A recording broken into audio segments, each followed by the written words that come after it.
35 minutos pasaron de las 8 de la noche. Seguimos compartiendo el aire de Radio Asamblea con Somos Protagonistas hasta las 9 aquí en el 94.1 del dial. 11 30 75 53 51. Nuestro WhatsApp www.radioasamblea.argentinastream.com, nuestra página web.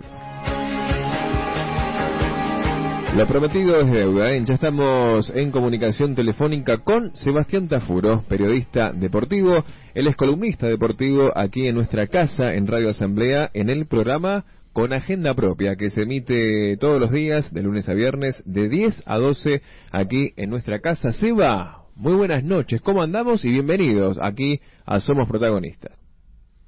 ¿Cómo está, Mariano? Bueno, muchas gracias por la invitación, y un gusto, un honor una vez más estar en esta radio. Hola, Sebastián, buenas noches. Yo soy Esther, acá estamos con Marcos y Claudia. Hola, Esther. ¿Qué tal? Buenas noches. Bien, a todos. Buenas noches. A todos los saludos. Bueno, un gusto que estés con nosotros. El domingo hemos pasado un día no solamente muy emotivo, sino que es muy fuerte para la Argentina en un momento como este de crisis, que nos pasen estos eventos tan gratos, ¿no? Es tan contrastante lo que estamos viviendo y tener una alegría como la que tuvimos el domingo. Sí, totalmente. Bueno, coincido con ese inicio y con eso que comentás. Creo que la selección argentina viene siendo el gran contraste, el gran dador de alegrías en los últimos años en relación con otros aspectos que vive la Argentina, mucho más agudizados que en este último tiempo, ¿no?, de la asunción de Javier Milei. Pero bueno, también, por ejemplo, podemos tener en cuenta que, y lo leía en una nota y lo incorporo, pero cuando la Argentina ganó su primera Copa América, la del 2021, que fue aquel 10 de julio del 2021, fue un poco como la salida no oficial de la pandemia.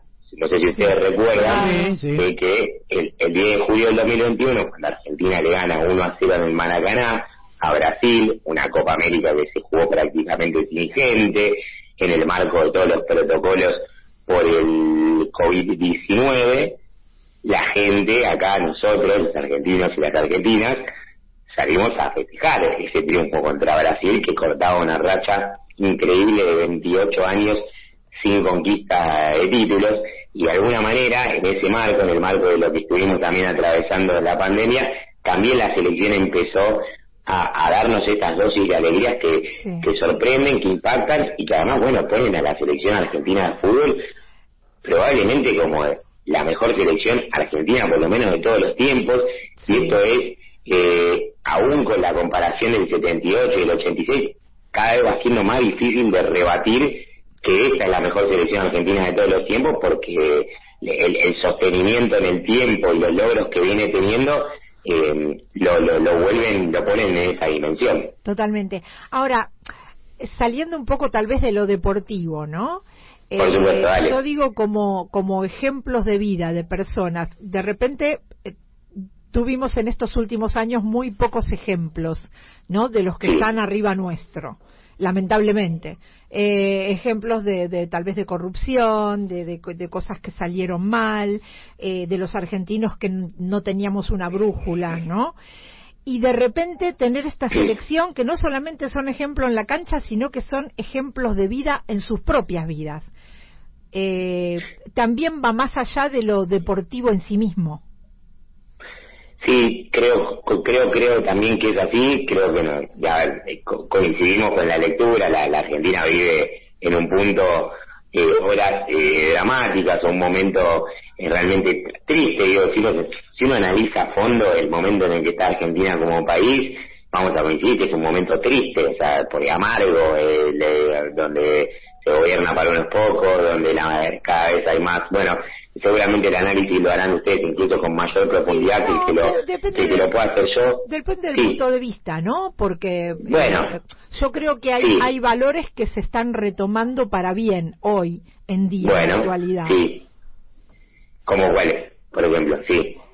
como que hay un orden diferente, como a mí me pasa, ¿no? Que yo trabajo todo el día en la calle, de repente hoy puedo transitar libremente, no tengo un piquete que me impide llegar a mi lugar de trabajo, no sé, hay cosas como que se están acomodando para bien, como que se ven determinados ejemplos de vida que están buenos, que nos dan un orden en la cabeza y como sociedad, en ese aspecto.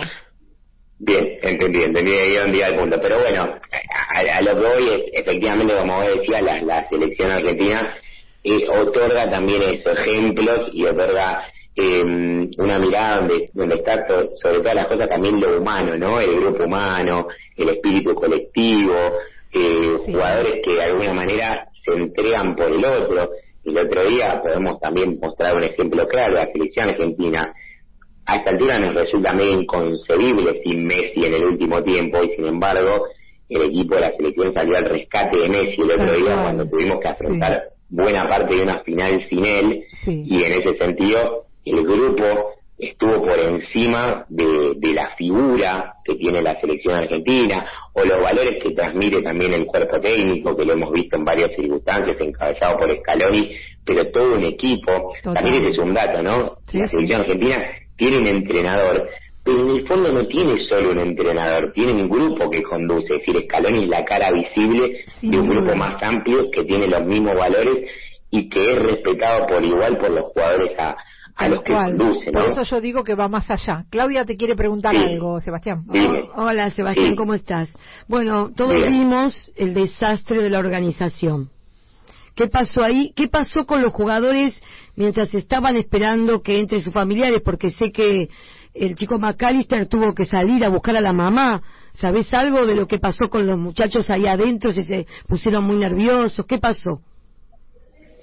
Los jugadores, por supuesto, estaban así con intriga, digamos, preocupados también por lo que pasaba alrededor. El origen de todo este conflicto es que muchos hinchas, primero que parte de la organización de la Conmebol y de Estados Unidos en toda la Copa América fue un desastre, y la final fue la frutilla del postre negativa. ¿Ves? Siempre hablamos de la frutilla del postre como algo positivo que corona un momento lindo. Bueno, en este caso fue la frutilla del postre negativa, una frutilla arruinada, y en ese sentido muchos, por ejemplo, sobre todo hinchas colombianos, que se agolparon en las inmediaciones, en los accesos al estadio, y terminaron entrando, superando a la seguridad y entrando en malón y sin entrada, por supuesto, la mayoría de ellos, y eso hizo que los organizadores terminaran cerrando los accesos ya con los que sin entrada habían entrado, y los que sí tenían entrada, o muchos que sí tenían entrada, quedándose afuera del evento, por un evento en el cual además habían pagado mucha plata, ¿no? Porque sabemos, algunos $5.000 dice que estaba la reventa. Sabemos lo que, claro, números muy altos, incluso de base, y ni hablar de reventa. Los jugadores estaban preocupados, la mayoría de los casos todo se resolvió favorablemente a las situaciones puntuales, pero creo que va más allá de lo específico de cada jugador. Fue lamentable y demostró que, bueno, tanto se habla de las capacidades de Estados Unidos como país, bueno, me parece que quedaron en deuda absoluta, y ojalá que alguien se los haga ver, porque lo que pasa es que Estados Unidos se pone por encima de todo, incluso de la Conmebol, incluso de la FIFA, algo que señaló Marcelo Bielsa en sus agudas conferencias de prensa, pero me parece que es una lección que tendrán que reevaluar de cara al Mundial 2026, que si no, va a ser otro desastre. En Miami viven 1 millón de colombianos y 500.000 argentinos. Se sabía que podía pasar algo. Claro, tenían que haber previsto, claro. Igual habla muy bien de los chicos, de los jugadores, que se pudieron reponer a eso. También es muy interesante. Sí. Marcos. Sebastián, ¿qué tal? ¿Cómo estás? Te pregunto, ¿cuál era tu mirada cuando empezó la Copa América, más allá de el equipo de Colombia y Argentina? Porque realmente muchas delegaciones dejaron mucho de desear. ¿Cómo lo viste vos, todo el resto de los equipos? Yo creo que llegaron a la final 2 de los que podían llegar. En principio Argentina, por supuesto, partía con el cartel de favorita, porque bueno, estamos hablando de la última selección campeona de América, la última selección campeona del mundo, con los jugadores que tiene, era muy difícil de no asignar ese cartel, y con un caminito esto me gusta decirlo, pero no a costa de quitarle mérito, ni mucho menos, un caminito más amable que el que tenían selecciones como Colombia o Uruguay, que tenían por ahí que enfrentar a algún adversario más difícil. Estaba metido ahí Brasil. Creo que llegaron los que se presuponía que podían llegar, con la excepción y muy entre comillas de Brasil, que se cruzó con Uruguay en cuarto de final, un Brasil que atraviesa una crisis futbolística como pocas veces en su historia, y que bueno, tropezó con Uruguay en la instancia de los penales en los cuartos de final. Después los uruguayos hicieron un buen papel también, más allá de que perdieron con Colombia, pero no vi nada que me sorprendiera demasiado en cuanto a quienes llegaron al último escalón, salvo lo de Canadá, desde luego, que fue el equipo que logró el colado en las semifinales, y si lo podemos llamar de alguna manera. Después el resto de los equipos cumplió con las expectativas, probablemente México por debajo, Venezuela dio unos pasos interesantes hacia un proyecto que tiene como destino poder clasificar a su primer mundial en el 2026, y después los equipos del resto, lo que venimos viendo, Perú, Chile y Paraguay y Bolivia, ni hablar, con muy malas performances que tienen que ver con lo que venimos viendo ya hace un tiempo en el continente.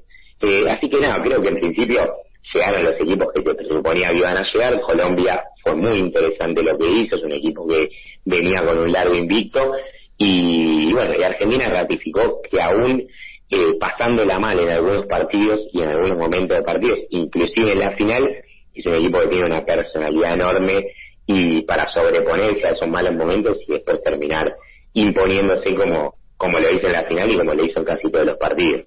Estamos en comunicación telefónica con Sebastián Tafuro, periodista deportivo, en esta noche de radio. Seba, tenemos una pregunta de nuestros oyentes que nos dicen: ¿está preparado Estados Unidos para un mundial? ¿Quién considera que es responsable de los hechos que ocurrieron ya en la previa del partido? ¿El estadio o la Conmebol?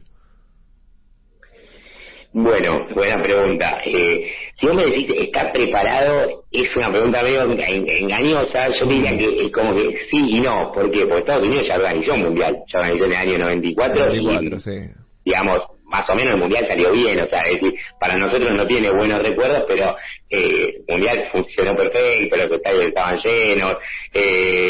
Bueno, es decir, tiene capacidad, si se quiere, para organizar un evento.